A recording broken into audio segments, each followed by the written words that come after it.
Futsal के हवाले से यार मैं आपको बता दूं कि ये है तकरीबन 6 प्लेयर्स की गेम, एक गोल की और 5 प्लेयर्स। ये उन लोगों के लिए जो मिसाल कम बंदे हैं, वो बड़े ग्राउंड में ज़्यादा खेल भी नहीं सकते या उनके पास प्लेयर्स कम हो। फिटनेस के हवाले से बेहतरीन है। उसमें ये होता है कि इसमें रनिंग बहुत ज़्यादा होती है, रेस्ट बहुत कम है इसमें, क्योंकि छोटा ग्राउंड है, बार बार बस बॉल बीच में आ रही होती है ग्राउंड में।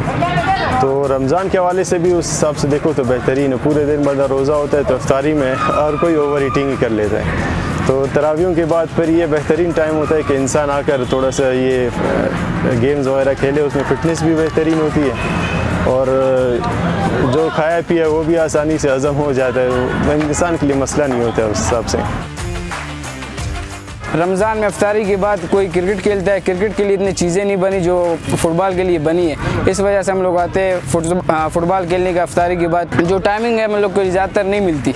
जो ग्राउंड मैनेजमेंट वाले होते हैं वो बोलते हैं आप बहुत पहले टाइमिंग ले ले तो आपके लिए बेहतर हो गया। इस वजह से जिसको भी टाइमिंग लेना होता है वो 2-3 हफ्ते पहले ही टाइमिंग ले लेता है। तकरीबन दिन की टाइम तो 1000 रुपये फ़ीस है, रात के टाइम फिर 1500 रुपये दोनों टीमों से, 750 तो उस हिसाब से काफ़ी एक्सपेंसिव पड़ जाता है और उस पर भी बुकिंग नहीं मिलती हमें।